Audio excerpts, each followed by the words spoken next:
మోడీకి వ్యతిరేకంగా తీవ్రస్థాయిలో విరుచుకుపడుతూ మత ఉద్రిక్తతలు సృష్టిస్తున్నాడంటూ తాను ముస్లింలను రెచ్చగొడతా వచ్చినటువంటి షీలా రషీద్ ఇప్పుడు రూటు మారిందా, లేకపోతే కొన్నిసార్లు ఇలా మాట్లాడుతుందో తెలియదు. కానీ మధురాకి సంబంధించినటువంటి అంశం మీద ఆవిడ కీలకమైనటువంటి వ్యాఖ్యలు చేసింది. అది ఖచ్చితంగా గుడిని ధ్వంసం చేసి కట్టినటువంటి మసీద్ అన్నది అన్ని ఆధారాలు కనబడుతున్నప్పుడు దాన్ని గుడిని హిందువులకు అప్పచెప్పడమే correct.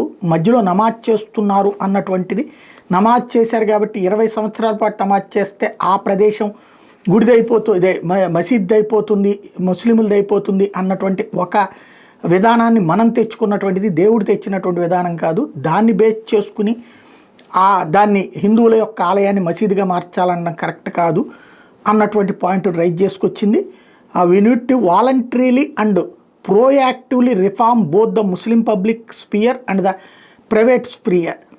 Otherwise, government is bound to intervene. మనమే బాధ్యతగా వాళ్ళ దగ్గర చేస్తే సరిపోతుంది, అలా కాకపోతే ప్రభుత్వం ఆటోమేటిక్గా ఇన్వాల్వ్ అవుతుంది అన్నటువంటి విషయాన్ని చెప్పుకొస్తుంది ఆవిడ.